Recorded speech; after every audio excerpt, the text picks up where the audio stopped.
Hey guys, this is Preeti. Welcome back to my channel. Guys, आज हम बात करने वाले हैं एक साउथ कोरियन थ्रिलर के बारे में जिसका नाम है लेडी वेंजेंस या फिर सिंपैथी फॉर लेडी वेंजेंस। ये फिल्म 2005 में रिलीज हुई थी and this film is directed by park chain Wook. IMDb rating है 7.6 आउट ऑफ 10। रॉटेन टोमेटोज में इसका स्कोर है 76% एंड मेटाक्रिटिक स्कोर है 75% और 87% गूगल यूजर ने इसे लाइक किया है। इस कहानी की लीड कैरेक्टर ली एक प्रिजनर है। उसने अपने जीवन के 13 साल एक प्रिजन में बिताई है, क्योंकि आज से 13 साल पहले जब वो सिर्फ 19 साल की थी तब उसने एक वुनमू नाम के बच्चे की हत्या की थी, बहुत ही बेरहमी से। उस मर्डर केस को लेकर प्रेस और मीडिया में बहुत ज्यादा हलचल मची थी उस समय। एक खून तो हमेशा ही दर्दनाक होता है, ऊपर से एक छोटे से बच्चे का। लेकिन इन दिस केस क्राइम से ज्यादा क्रिमिनल को लेकर लोग इंटरेस्टेड थे। कोई बिलीव भी नहीं कर पा रहा था ली एक 19 साल की इनोसेंट दिखने वाली लड़की ने इतना घिनौना अपराध किया है, मगर उसने खुद ही ये गुनाह कबूल कर लिया था। ये खूबसूरत खूनी इतनी फेमस हो चुकी थी कि उसके कपड़े तक लोग कॉपी करने लगे थे। एक फिल्म डायरेक्टर ने तो उसे लेकर एक फिल्म तक बनाना चाहता था, लेकिन जिसे लेकर इतना सब कुछ हो रहा था ली वो खुद जैसे कहीं बहुत दूर खो चुकी थी। सबके साथ होते हुए भी वो बिल्कुल अकेली हो चुकी थी। उसने कन्फेस की थी तो उसे सजा तो मिलेगी ही, उसे जेल भेज दिया जाता है। लेकिन कुछ लोग अभी भी बिलीव कर रहे थे कि उसके अंदर अभी भी एक एंजेलिक साइड जरूर प्रेजेंट है, और उनमें से एक था एक प्रीचर। वो जेल में ली से मिलने जाता है और उसे प्रेयर करने का एडवाइस देता है। ली उसके बातों को मान ली थी और वो हर रोज प्रेयर करने लगी थी, मगर वो अभी भी अपने बारे में डाउटफुल थी। अगर उसके अंदर सच में एक एंजल रहती है तो उसने कैसे इतना घिनौना अपराध किया। समय बीतता गया और धीरे धीरे ली अपने आप को सच में एक एंजल में कन्वर्ट करने लगी। उसका मानना था प्रेयर से ही खुद को चेंज किया जा सकता है, अपने गलतियों को कन्फेस करके रिपेंट किया जा सकता है, और इस सब के लिए जेल से अच्छी जगह कोई हो ही नहीं सकती, क्योंकि यहाँ पर सभी गुनहगार है और ये बात सभी को पता है। वो हमेशा अपने इनमेट्स को हेल्प करती थी, एक ओल्ड लेडी का ख्याल रखती थी, कभी अपने साथी के लिए केक बेक करती थी तो कभी किसी को स्टडी में हेल्प करती थी। उसे द ग्रेटेस्ट प्रिजनर कहा जाता था और वो दूसरों को इंस्पायर भी करती थी। उस प्रीचर के मदद से वो जैसे सच में बदल चुकी थी और अभी उसका जीवन सिर्फ दूसरों के लिए था। देखते देखते 13 साल बीत गए और आज वो फाइनली रिहा होने वाली है। सबसे ज्यादा खुश तो वो प्रीचर है, क्योंकि उसी के लिए ही तो इतना बदलाव पॉसिबल हुआ। वो अपने फॉलोअर्स के साथ जेल के बाहर वेट कर रहा था ली के लिए, और उसके हाथ में था एक white tofu. It's a kind of tradition. It means अगर आप इस व्हाइट टोफू को खाएंगे ये एक प्रॉमिस होगा, आपका बाकी का जीवन ऐसा ही व्हाइट एंड होली रहने वाला है। हम ली को देखते हैं, सर्दी का मौसम है लेकिन उसने कोई भी विंटर क्लोथ्स नहीं पहनी। प्रीचर उसे वो टोफू देता है खाने के लिए। ली हाथ भी फैलाती है, मगर खाने के लिए नहीं, उस टोफू को फेंकने के लिए। इसके बाद उसकी एटीट्यूड से बिल्कुल क्लियर हो जाता है, वो बिल्कुल भी नहीं बदली। इतने सालों से वो सिर्फ और सिर्फ प्रिटेंड कर रही थी। She is still the villain. वहां से ली डायरेक्टली अपने एक दोस्त से मिलने जाती है जो कभी उसके साथ ही इस जेल में रहती थी। इस दोस्त का नाम है किम। फ्लैशबैक में हमें पता चलता है जेल में पहले दिन से ही वो ली से मिलने के लिए उत्सुक थी। उसने यहाँ पे आने से पहले ही सुना था यहाँ पर एक लेडी है जिसका फेस शाइन करता है बिल्कुल एक एंजल की तरह। वो ली से मिलती है और ली उसे प्रेयर करना सिखाती है, रिपेंट करना सिखाती है। किम ली को अपना गुरु मानती थी और वो उसके प्रति कम्प्लीटली डिवोटेड है।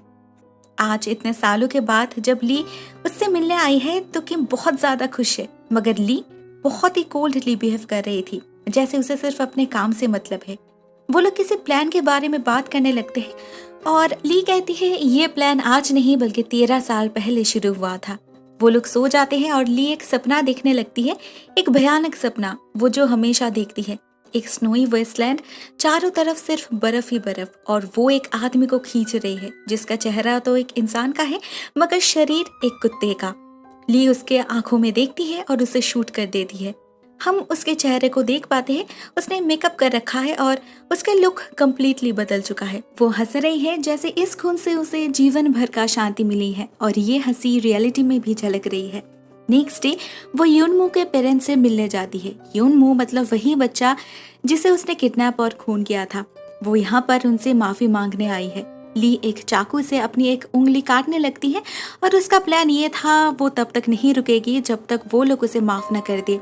यूनमू की पेरेंट्स बहुत ज्यादा डर गए थे और वो लोग जल्दी से एम्बुलेंस बुलाते हैं उसकी उंगली तो उसे वापस मिल जाती है, मगर इसमें उसका सारा सेविंग्स निकल गया था और फिर से पैसा जमा करने के लिए उसे एक बेकरी में जॉब करना पड़ता है। नेक्स्ट सीन में हम उसे और एक दोस्त के साथ देखते हैं जिसका नाम है यूसु। उसके ऊपर चोरी का इल्जाम था जो उसने और उसके बॉयफ्रेंड ने मिलकर किया था। एनीवेज, वो जब जेल में थी ली के साथ तब वो कभी कभी बेहोश हो जाती थी। असल में उसका किडनी फेलियर था, तो उसे भी ली ने ही मदद की। वो अपने एक किडनी से उसकी जान बचा ली और इसके लिए यूसु भी उसके प्रति ग्रेटफुल है, शायद हमेशा ही रहने वाली है। इनके बीच भी वही प्लान को लेकर बात हो रही थी और इस बार वो उन्हें एक किताब दिखाती है जिसके अंदर बहुत सारे फोल्डेड पेपर्स थे। वो एक एक करके सभी कागज को दीवार पर पिन करती है और फाइनली जब पजल सॉल्व होता है पता चलता है ये एक बंदूक का ब्लूप्रिंट है, एक बहुत ही हाईटेक नॉर्थ कोरियन वेपन। पता चलता है ली जब जेल में थी तब वो एक ओल्ड लेडी की देखभाल किया करती थी। ये लेडी कभी एक नॉर्थ कोरियन स्पाई हुआ करती थी और उसने ही उसे ये किताब गिफ्ट की थी और कहा था अगर तुम्हें रिवेंज लेना है तो ये काम आएगा। ली यूसु और उसके बॉयफ्रेंड को ये बंदूक बनाने का ऑर्डर देती है और वो जाती है और एक इनमेट से मिलने जिसका नाम है सूही। जेल में उसे एक लड़की बहुत डिस्टर्ब करती थी, सेक्सुअल एडवांटेज लेती थी। सूही कुछ नहीं कर पाती थी, सिर्फ हेल्पलेसली सब कुछ टॉलरेट करती थी। एक दिन ऐसे ही जब वो लड़की बाथरूम में थी तब क्लीनिंग करते वक्त ली इंटेंशनली वहां पर सोप वाटर गिरा दिया था जिससे वो लड़की वहां पर गिर गई और सूही का बदला कंप्लीट हो गया। इस बात को सूही अभी तक नहीं भूली और वो ली को हर हालत में मदद करना चाहती थी। सूही एक स्कल्प्टर है और ली उसे एक ड्राइंग देती है और इस ड्राइंग को सिल्वर में बनाने के लिए कहती है। पता चलता है इस लड़की को भी इस प्लान के बारे में पता है और इसे भी पता है ली किसी को मारना चाहती है, मगर किसे हमें अभी तक नहीं पता चला। ये कौन सा रिवेंज है जो ली पिछले 13 साल से प्लान कर रही है जिसके लिए इतना सब कुछ प्रिटेंस, उसके बारे में अभी तक हमें कुछ भी आइडिया नहीं है। नेक्स्ट सीन में हम उसे बेकरी में देखते हैं फिर से काम करते हुए और वहां पर एक आदमी उसे पहचान पाता है। ये आदमी वही डिटेक्टिव है जिसने 13 साल पहले ली के केस को इन्वेस्टिगेट किया था। उसने तब भी बिलीव नहीं किया था ली ही वो खूनी है और आज भी वो वही मानता है। एक फ्लैशबैक में हमें पता चलता है इंट्रोगेशन के वक्त वो डिटेक्टिव समझ चुका था ये खून ली ने नहीं किया है, क्योंकि उसे ऐसा बहुत कुछ नहीं पता जो एक खूनी को पता होना चाहिए। जैसे वो बच्चे के पास जो एक मार्बल था जो मिसिंग है, अगर ली ने ही वो खून किया है तो उसे पता होना चाहिए वो मार्बल कहाँ है और या फिर वो मार्बल कैसा दिखता है, उसने उस बच्चे के हाथ पे किस तरह के नॉट्स बनाए थे या फिर कौन से कलर की पिलो इस्तेमाल किया था सफोकेट करते वक्त। मगर उसे तो कुछ भी नहीं पता, लेकिन फिर भी पता नहीं क्यों ली बार बार अपने आप को ही दोषी कर रही थी। जब पुलिस उसे लेकर क्राइम सीन में गई और उसे उस दिन के सिचुएशन को इनेक्ट करने के लिए कहा गया तो वो क्लियरली कंफ्यूज्ड हो गई थी। तभी उसे भीड़ के अंदर से एक आदमी दिखाई देता है जो उसे हिंट्स दे रहा था उसे आगे क्या कहना है और ऐसे ही वो पुलिस को कन्विंस कर पाई थी अपने गुनाह के बारे में। मगर ये आदमी कौन है और ली क्यों इतना कंफ्यूज्ड दिखाई दे रही थी इसके बारे में हमें अभी तक कुछ भी नहीं पता। बैक टू प्रेजेंट, हम ली को एक अडॉप्शन एजेंसी में देखते हैं। उसे किसी बच्चे के बारे में पता करना है, मगर ये हाईली कॉन्फिडेंशियल है तो उसे कुछ भी रिकॉर्ड्स नहीं मिला। लेकिन ये रिकॉर्ड्स उसे चाहिए, बहुत ज़रूरी है उसके लिए, क्योंकि उसे जानना है उसकी बेटी कहाँ पे है। एक फ्लैशबैक में हमें पता चलता है ली जब सिर्फ 18 साल की थी तब वो प्रेग्नेंट हो चुकी थी। उसके पेरेंट्स उसे अपनाने के लिए राजी नहीं थे और उसका बॉयफ्रेंड पिता बनने के लिए तैयार नहीं था। तो ली अपने टीचर से मदद मांगती है। ये टीचर और कोई नहीं वही व्यक्ति है मिस्टर बेक जो भीड़ के अंदर से उसे फिंगर जेस्चर की मदद से हिंट्स दे रहा था उसे आगे क्या कहना है। एनीवेज, वो ली को अपने घर में रखने के लिए राजी तो हो जाता है मगर उसका एडवांटेज लेना भी नहीं भूलता। ली जेल जाने के बाद इस बच्ची को अडॉप्शन के लिए दे दिया गया था और अभी ली को अपने बेटी को ढूंढना है। वो चोरी छुपे फिर से उसी बिल्डिंग में जाकर कुछ फाइल्स चुराती है जिससे उसे अपने बेटी के बारे में पता चले। उसकी बेटी जेनी जो भी 13 साल की है वो ऑस्ट्रेलिया में अपने अडॉप्टिव पेरेंट्स के साथ रहती है। ली को उससे मिलना तो था मगर उसके पास पैसा ही नहीं था, तो वो अपने बॉस मिस्टर चैंग से 3 महीने का सैलरी एडवांस मांगती है। ऑफ कोर्स वो देने के लिए राजी तो नहीं थे मगर ली अपना बैंक अकाउंट डिटेल्स उन्हें देती है और बदले में उन्हें केक डेकोरेट करने में मदद करती है जो उनसे नहीं हो रहा था। इसके बाद ली अपने कोवर्कर शिक के साथ कुछ टाइम स्पेंड करती है और उससे अपने बारे में सब कुछ बताती है, अपने पास्ट के बारे में, अपने फ्यूचर प्लान के बारे में। और यहाँ पर हमें पता चलता है उस बच्चे का खून उसने नहीं मिस्टर बेक ने किया था। हाँ, किडनैपिंग दोनों ने मिलकर किए थे क्योंकि मिस्टर बेक ने उसका ब्रेन वॉश किया था ये कहकर इट्स अ गुड किडनैपिंग, पैसा मिलने पर वो लोग बच्चे को लौटा देंगे, इससे फैमिली बॉन्ड और भी ज्यादा स्ट्रांग होगा। लेकिन पैसा मिलने के बाद भी मिस्टर बेक उस बच्चे को रिलीज नहीं किया। जब वो रो रहा था तो उसे चुप करवाने के लिए उसने उसका खून ही कर दिया। इस खून के बारे में ली को कुछ भी नहीं पता था, उसने तो सिर्फ किडनैप किया था। लेकिन जब वो बच्चा नहीं लौटा तो उसके पेरेंट्स ने पुलिस को कांटेक्ट की और जब पुलिस इन्वेस्टिगेशन शुरू की तब उन्हें यूनमू के एक क्लासमेट से पता चला उसने एक लड़की को देखा था लास्ट टाइम यूनमू के साथ। ये लड़की और कोई नहीं ली थी, तो पुलिस उसे ढूंढने लगती है। इस सब से अनजान ली अपने बच्ची को लेकर एक नॉर्मल जिंदगी गुजार रही थी, मगर एक दिन जब वो बाजार से लौटी उसकी बेटी घर से गायब थी। वो पागलों की तरह अपने बेटी को ढूंढने लगती है और तभी उसे कॉल मिलता है मिस्टर बेक से, जो उसे यूनमू का खून करने का इल्जाम अपने ऊपर लेने के लिए फोर्स करता है, नहीं तो वो उसकी बेटी का भी खून कर देगा। इसीलिए इनोसेंट होने के बाद भी ली को सारा दोष कबूल करना पड़ा और अभी शायद हमें भी पता है वो किसे मारना चाहती है और ये किस बात का रिवेंज है। ली ऑस्ट्रेलिया पहुंचती है जेनी से मिलने। पता चलता है जेनी को एक बहुत ही अच्छा परिवार मिला है, उसके अडॉप्टिव पेरेंट्स उससे बहुत प्यार करते हैं और वो उनकी जिंदगी जेनी के बिना सोच भी नहीं सकते।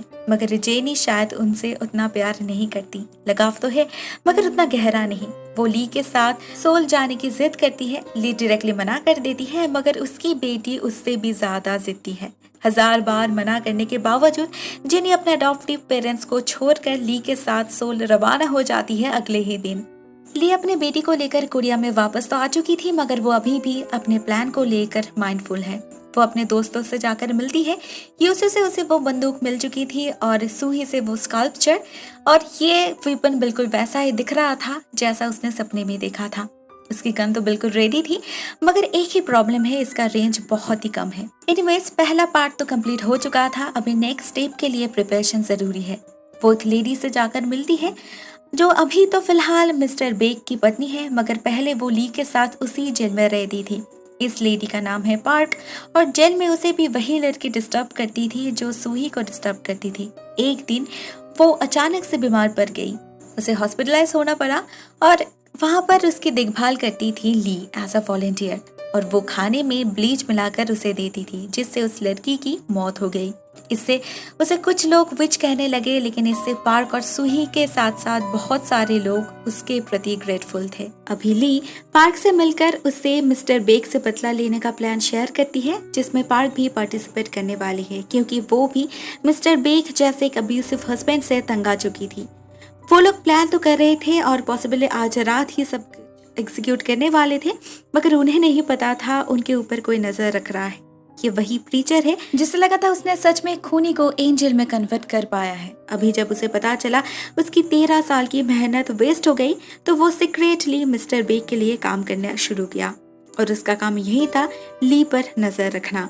जब वो पार्क और ली का कुछ फोटोज क्लिक करके मिस्टर बेक को दिखाता है तो मिस्टर बेक तो बहुत ही दुखी हो गए, जैसे वो अपने बीवी को बहुत लाड प्यार से रखते हैं। उसे तो नहीं पता उसके बीवी ने ऐसा क्यों किया। एनीवेज वो उस प्रीचर को कुछ पैसे देकर वहां से भगाता है और 2 गुंडे को हायर करते हैं ली और जेनी का ठिकाना लगाने, और वो खुद अपने बीवी को कॉल करके घर आने के लिए कहता है। उधर वो 2 गुंडे ली और जेनी को हॉस्टेज बनाने का ट्राई तो कर रहे थे और उन्होंने ली की बहुत पिटाई भी की मगर ली अपने गन से उन दोनों का ही खून कर देती है। उधर मिस्टर बेक के घर में हम देखते हैं उसने पार्क को चेयर से बांध दिया है और उसकी हालत बहुत खराब है। बेक ने उसे बहुत मारा है, उसका चेहरा लाल हो गया है, खून बह रहा है और उसी के सामने बैठकर बेक खाना खा रहा है। उसका शायद प्लान नहीं था वो पार्क को भी मार डालेगा खाना खत्म होने के बाद, मगर उसे वो मौका ही नहीं मिलता क्योंकि खाते समय ही वो बेहोश हो जाता है। असल में उस खाने में पार्क ने सेडेटिव्स मिलाया था, मतलब बेक वो जहाँ सोच रहा था सब कुछ उसके कंट्रोल में है, वहाँ पर असल में सब कुछ ली और पार्क के प्लान के अकॉर्डिंग ही चल रहा था। बेक बेहोश हो जाने के बाद पार्क और ली उसे लेकर एक बांडट स्कूल बिल्डिंग में जाते हैं और उनके साथ जिनी भी थी। ली ने उसे यहाँ पर ले आई थी जस्ट बिकॉज उसे अपनी बेटी को सब कुछ सच बताना है। बेक को फिर से एक चेयर से बांध दिया गया था और उसे गन पॉइंट में लेके ली उसे जेनी से सब कुछ डिटेल्स में बताने के लिए फोर्स करती है क्योंकि उसे जानने का हक है उसके माँ ने क्यों उसे छोड़ दिया, वो अभी तक कहाँ थी और वो असल में कौन है। शायद ली को बहुत पहले ही ये सब क्लियर आउट कर देना चाहिए था, लेकिन लैंग्वेज प्रॉब्लम की वजह से वो कुछ भी नहीं कह पाई। बेक ली के बातों को इंग्लिश में ट्रांसलेट करके जेनी से कन्वे किया और फाइनली जेनी अपनी माँ की मजबूरियों को समझ पाई।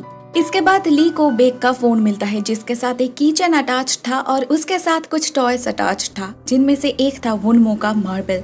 वो समझ चुकी थी ये जो बाकी का टॉयज है वो भी किसी न किसी बच्चे का है। ली उसे मारती है, उसके दोनों पैर में शूट करती है और उसके बाद जाके वो डिटेक्टिव को कॉल करती है और डिटेक्टिव से उसे पता चलता है उन्हें जंगल के अंदर से और भी 3 लाशें मिली है छोटे बच्चों की। ली जब उन्हें बेक का किचन और वही मार्बल दिखाती है वो दोनों ही समझ जाते हैं ये खून भी बेक नहीं किया है।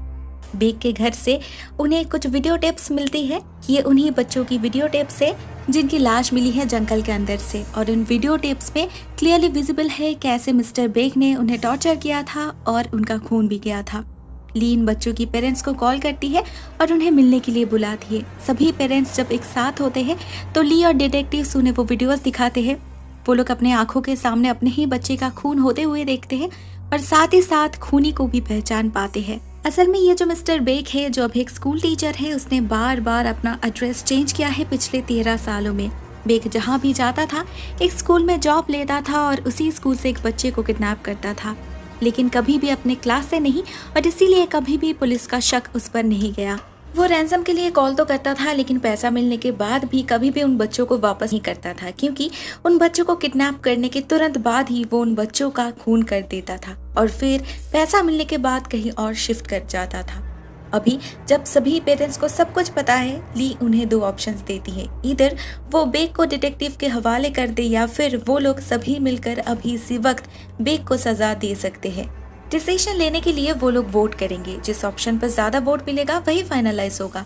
मगर एक बार डिसीजन फाइनलाइज हो जाने के बाद अगर कोई पुलिस को इन्फॉर्म करने की कोशिश भी की तो उसके साथ क्या करना है ये ली को बहुत अच्छी तरीके से पता है। सभी पेरेंट्स खुद ही अपने बच्चे की खूनी को सजा देने का डिसाइड करते हैं और इस बात पे वो डिटेक्टिव भी उनका साथ दे रहे थे।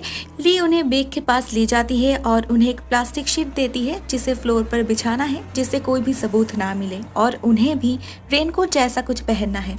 इसके बाद सभी पेरेंट्स एक एक करके बेक को टॉर्चर करने लगते हैं, कोई चाकू से, कोई सीजर से तो कोई कुल्हाड़ी से, जिससे जो भी मिला वो उसी का इस्तेमाल कर रहा था। सभी के टर्न्स खत्म हो जाने के बाद उस लाश को प्लास्टिक में रैप करके जंगल के अंदर ले जाया जाता है और एक गड्ढे में फेंक दिया जाता है। उसी गड्ढे के अंदर सभी के रेनकोट्स वगैरह भी फेंका जाता है और अभी कवर करने की बारी है, मगर ली उन्हें रोकती है। अभी तक उसका बदला पूरा नहीं हुआ। वो उस लाश को अपने बंदूक से शूट करती है और इस गन को भी उसी गड्ढे में फेंक देती है। उसे फाइनली अपना बदला ले ही लिया। इसके बाद सभी मिलकर एक ग्रुप फोटो क्लिक करते हैं जिससे कभी भी किसी और को ब्लेम ना कर पाए। उस लाश को उसी जंगल में दफन करने के बाद सभी पेरेंट्स और ली मिल के बेकरी में जाते हैं और केक काट के सेलिब्रेट करते हैं। ऑस्ट्रेलिया से जेनी के एडॉप्टिव पेरेंट्स भी कोरिया में पहुंच चुके थे अपनी बेटी को वापस लेने और ली भी यही चाहती थी, क्योंकि उसे पता है वो पहले इनोसेंट थी फिर भी उसे सजा मिली। अभी तो वो सच में सीनियर है तो वो कभी भी जेनी को एक नॉर्मल लाइफ नहीं दे पाएगी, लेकिन शायद फाइनली ली एक वाइट लाइफ को एक्सेप्ट कर पाती है और वो अपने बेटी को भी एक वाइट सिनलेस लाइफ लीड करने की सलाह देती है। This film ends here. Vengeance trilogy की बाकी 2 फिल्म्स की तरह ही इस फिल्म में भी मोटिव रिवेंज ही है। इस फिल्म में कुछ dialogues sympathy for mister vengeance के साथ मैच करती है और टाइटल भी, क्योंकि इस फिल्म का और एक नाम सिंपैथी फॉर लेडी वेंजेंस है। ये कहानी है ली की, उसके रिवेंज की और उसके प्रतीक्षा की। ली ने इसी दिन के लिए तो 13 साल से वेट कर रही थी। उसने सभी की मदद की थी मेनली इसीलिए जिससे उनसे बाद में उसे मदद मिल सके। उसे कीम से शेल्टर मिला, यूसु से गन मिला और सुही से उसका ऑर्नामेंट। फाइनली पार्क लास्ट तक उसका साथ दिया। दोस्तों मैं ये वीडियो यहाँ पर ही एंड करती हूँ। Thank you so much for watching this video. Tata.